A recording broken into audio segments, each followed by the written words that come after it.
नमस्कार। आज के इस शानदार एक्सप्लेनर सेशन में आप सभी का बहुत बहुत स्वागत है। आज हम एक बहुत ही दिलचस्प टॉपिक पर बात करने वाले हैं। हम MEV first year EV technology के मंथली टेस्ट में पूछे गए पूरे 20 सवालों का एकदम डीप एनालिसिस करेंगे। मतलब हम सिर्फ सही जवाब ही नहीं रटेंगे, बल्कि इसके पीछे की साइंस और लॉजिक को भी समझेंगे कि आखिर वही विकल्प सही क्यों है। तो चलिए, बिना किसी देरी के इस टेक्निकल सफर की शुरुआत करते हैं। इस पूरे सेशन को आसान और मज़ेदार बनाने के लिए हमने इन 20 सवालों को 5 मुख्य हिस्सों में बांट दिया है। पहले हम EV तकनीक के बेसिक परिचय से शुरू करेंगे, फिर इसके आर्किटेक्चर को समझेंगे। उसके बाद मोटर तकनीक, मोटर कंट्रोल और आखिर में परफॉर्मेंस और एफिशिएंसी पर चर्चा करेंगे। तो चलिए, सबसे पहले भाग की तरफ बढ़ते हैं, EV तकनीक का परिचय, जहां हम इसके मुख्य उद्देश्य और प्रकारों को डिकोड करेंगे। पेपर के पहले ही सवाल से शुरुआत करते हैं। सवाल नंबर 1 पूछता है कि EV का मुख्य उद्देश्य आखिर है क्या? इसका सही जवाब है विकल्प बी, यानी पर्यावरण प्रदूषण को कम करना। अब देखिए, बहुत से लोग सोचते हैं कि EV सिर्फ पेट्रोल का खर्च बचाने के लिए है, लेकिन सच तो ये है कि इनका सबसे बुनियादी मकसद है टेल पाइप एमिशन को पूरी तरह खत्म करना, ताकि हमारी हवा और पर्यावरण साफ रह सके। अब फटाफट सवाल नंबर 2, 3 और 4 को एक साथ देखते हैं, क्योंकि ये सभी EV इंडस्ट्री के कॉमन शॉर्ट फॉर्म से जुड़े हैं। सवाल 2 में BEV का फुल फॉर्म पूछा गया है। सही विकल्प बी है, बैटरी इलेक्ट्रिक व्हीकल। इसी तरह सवाल 3 में PHEV का मतलब पूछा गया है, जिसका सही जवाब फिर से विकल्प बी है, plug in hybrid electric vehicle. इसमें खास बात होती है कि हाइब्रिड होने के साथ साथ आप इसे बाहर से प्लग लगा के चार्ज भी कर सकते हैं। और सवाल 4 वो पूछता है कि इनमें से कौन सा वाहन पूरी तरह से इलेक्ट्रिक है। इसका सही जवाब है विकल्प सी, यानी BEV, क्योंकि इसमें कोई इंजन नहीं होता, ये सिर्फ और सिर्फ बैटरी की ताकत से चलती है। इसी कॉन्सेप्ट को और क्लियर करता है हमारा 14वां सवाल। यहाँ हाइब्रिड वाहन की खासियत पूछी गई है। इसका सही उत्तर है विकल्प बी, यानी ये इंजन और बैटरी दोनों के कॉम्बिनेशन से चलता है। यही सबसे बड़ा फर्क है।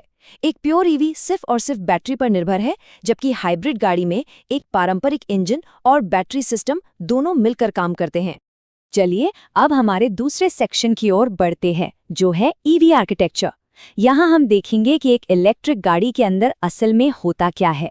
सवाल 5 और 7 सीधे तौर पर गाड़ी की बनावट से जुड़े हैं। सवाल 7 पूछता है कि EV के मुख्य घटक कौन से हैं। सही जवाब है विकल्प B, battery pack, motor, inverter और चार्जिंग सिस्टम। अब इसके ठीक उलट, सवाल 5 में पूछा गया है कि EV आर्किटेक्चर में कौन सा हिस्सा बिल्कुल नहीं होता। सही जवाब है विकल्प डी, फ्यूल टैंक। सीधी सी बात है, जब हम पेट्रोल या डीजल का इस्तेमाल ही नहीं कर रहे हैं तो फ्यूल टैंक की क्या जरूरत है ना? अब आते हैं सवाल नंबर 6 पर। BEV का कार्य सिद्धांत क्या है? सही विकल्प बी है, ऊर्जा का प्रवाह एकदम सेट है। पावर पहले बैटरी से इन्वर्टर में जाती है, इन्वर्टर से मोटर में और फिर आखिर में पहियों तक। इसी बात को सवाल 13 भी कंफर्म करता है, जहां EV प्रोपल्शन सिस्टम का मेन काम पूछा गया है। इसका भी सही जवाब विकल्प बी है, यानी इलेक्ट्रिक मोटर से पावर जनरेट करके उसे पहियों तक पहुंचाना। यहाँ तक तो हमने समझ लिया कि गाड़ी का आर्किटेक्चर कैसा है और ऊर्जा कैसे बहती है, लेकिन अब एक बड़ा दिलचस्प सवाल उठता है, ये बिजली आखिर फिजिकल मोशन यानी भौतिक गति में बदलती कैसे है? गाड़ी आगे कैसे बढ़ती है? और इसी सवाल का जवाब हमें हमारे तीसरे सेक्शन में मिलेगा, जहां हम मशीन के दिल यानी मोटर तकनीक और उसके प्रकारों की गहराई में जाएंगे। जैसा कि सवाल नंबर 9 में पूछा गया है, मोटर का मुख्य काम क्या है? सही विकल्प बी है, विद्युत ऊर्जा को यांत्रिक ऊर्जा में बदलना। आसान भाषा में कहें तो किसी भी EV में मोटर ही वो मास्टरमाइंड है जो बैटरी की बिजली को उस घुमावदार ताकत में बदलती है जिससे आपकी गाड़ी सड़क पर दौड़ पाती है। अब हम मोटर से जुड़े 4 सवालों 11, 12, 18 और 20 को एक साथ डिकोड करते हैं। सवाल 12 AC और DC मोटर का अंतर पूछता है। सही उत्तर ए है, क्योंकि AC मोटर को AC सप्लाई चाहिए और DC को DC सप्लाई। अब सवाल 11 और 20 फोकस करते हैं BLDC मोटर पर। EV में BLDC मोटर इतनी हिट क्यों है? इसका सही जवाब है इसकी हाई एफिशिएंसी और कम मेंटेनेंस। इसमें घिसने वाले कार्बन ब्रश होते ही नहीं है, इसलिए ये सालों साल चलती है। अंत में सवाल 18, परमानेंट मैग्नेट DC मोटर का फायदा क्या है? सही विकल्प है बी, इसकी शानदार एफिशिएंसी और आसान कंट्रोल। इसीलिए तो ईवी कंपनियां इन मोटर्स की दीवानी हैं। बेहतरीन मोटर्स के बारे में तो हमने जान लिया। अब चौथे सेक्शन में हम देखेंगे कि ये गाड़ियां अपनी इस पावर और स्पीड को आखिर कंट्रोल कैसे करती हैं। सवाल 10 और 16 इसी कंट्रोल सिस्टम पर आधारित है।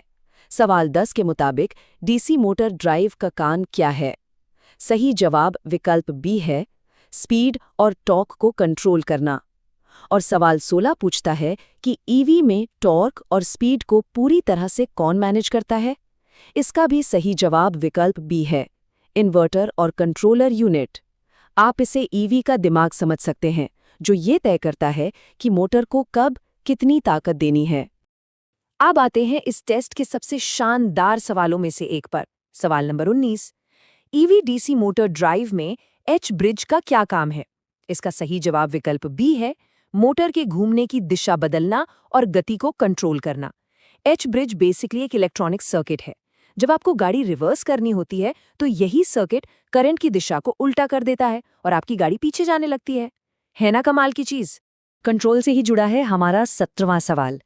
ईवी मोटर में कम रोटर इनर्शिया होने का क्या फायदा है? सही जवाब है विकल्प बी, त्वरित गति परिवर्तन, यानी बहुत तेजी से स्पीड बदलना। देखिए, रोटर जितना हल्का होगा, मोटर उतनी ही तेजी से अपनी स्पीड बढ़ाया घटा पाएगी। इसी खूबी की वजह से जब आप ईवी का एक्सेलरेटर दबाते हैं तो आपको बिना किसी लैग के वो जबरदस्त इंस्टेंट टॉर्क फील होता है। अब हमारे पास एक शानदार मोटर भी है और उसका परफेक्शन वाला कंट्रोल भी। तो अगला सवाल ये है कि रियल वर्ल्ड ड्राइविंग में एक इलेक्ट्रिक गाड़ी अपनी एफिशिएंसी को कैसे मैक्सिमाइज करती है? चलिए इसे हमारे 5वें और आखिरी सेक्शन में समझते हैं, जहां हम सीधे तौर पर परफॉर्मेंस और एफिशिएंसी की बात करेंगे। सवाल नंबर 8 बहुत ही सीधा है। ईवी का सबसे प्राइमरी परफॉर्मेंस पैरामीटर क्या है? बिल्कुल सही, इसका जवाब है विकल्प बी, ड्राइविंग रेंज। किसी भी ईवी की कामयाबी आज इसी बात से तय होती है कि वो एक बार फुल चार्ज होने पर आपको कितनी दूर तक ले जा सकती है। रेंज एंग्जाइटी कस्टमर्स के लिए एक बड़ी चीज है, इसलिए हर कंपनी इसी पैरामीटर को बेहतर करने में लगी है।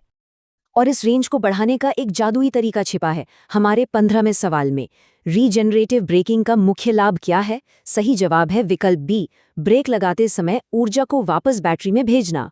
यह सच में एक मास्टर स्ट्रोक है। जब आप ब्रेक लगाते हैं तो मोटर एक जनरेटर की तरह काम करने लगती है।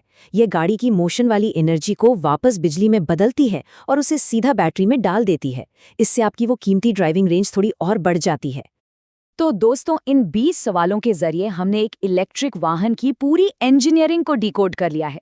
अब सब कुछ समझने के बाद एक सोचने वाली बात है, जिस तरह से ये ईवीज इतनी ज्यादा एफिशिएंट और इको फ्रेंडली हैं, क्या आपको लगता है कि भविष्य में पेट्रोल और डीजल वाली गाड़ियां पूरी तरह से खत्म हो जाएंगी और हर जगह सिर्फ बीईवीज ही नजर आएंगी?